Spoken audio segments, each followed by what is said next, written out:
So I did a contour drawing of my still life setup, and you can see my setup on the screen there.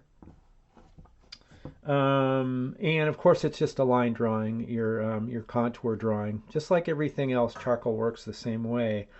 And notice that my composition is nice and big. You can see that the onion in my setup is as big as my fist, so that's a good size composition. It should fill the page. I took the paper out of the pad and I mounted it on this board so that I can move it around. It makes it a little easier. And then what I do is I like to tape the edges, and you can see that it's about 1/4 inch from the edge of the paper there. And the reason why I do that is so that once I'm done, I can just pull off the paper and I'll have a nice clean border, because I'm going to put charcoal everywhere. For your drawing, you'll need to fill the page like I've done, and the taping is optional. But your composition should fill the page, so it should be nice and big. Basically with charcoal, what you're doing is you're adding. So I'm going to add some charcoal in the background. Let's put some in here. Nice and soft material. Tends to be a little bit messy. You can blend the charcoal with your finger. That works just fine. Or you can blend it with the cloth. If I blend it with the cloth, eventually it's going to get a lot of charcoal on it. And that's really nice, actually, because this is a great tool for adding shading. I'm going to push this over just a little bit more here. And I'm going to add a little tone right here. You can see how easy it is. So I got a nice tone there. And I know that's darker there. And of course I started this. I'll bring a little bit more in here. And basically what I'm going to do is I'm going to keep working these tones into my drawing, and then I'll work forwards and backwards, and then I'll add, and then I will subtract. I'll take my eraser and I'll pull some of that charcoal off. So we're going to add, take some away.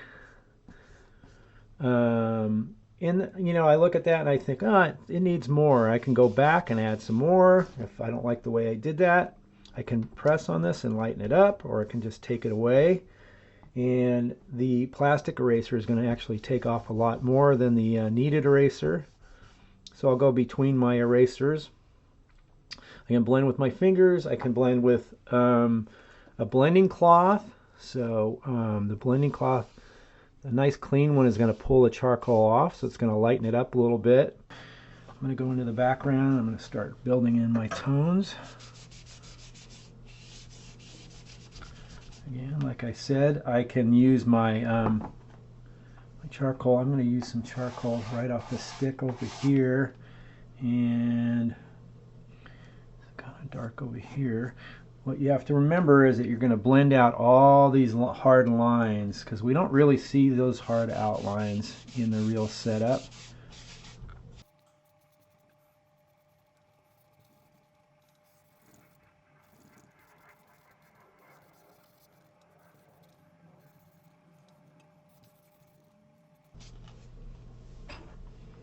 For details, I'll use my my charcoal pencil.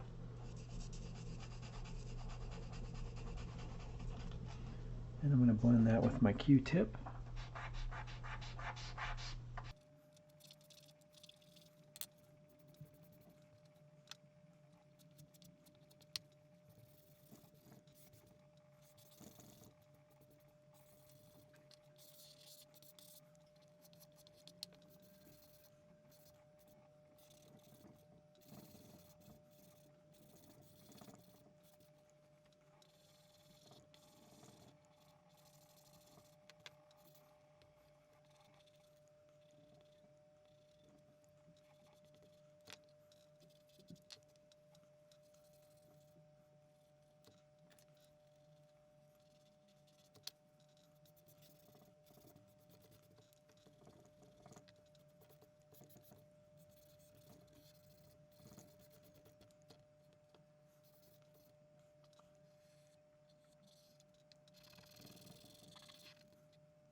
Okay, so been making some progress here.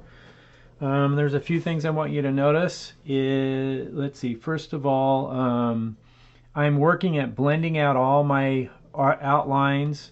There shouldn't be any hard outlines in your drawing, or at least very, very few. If you don't see them in the still life, then we shouldn't see them in your drawing.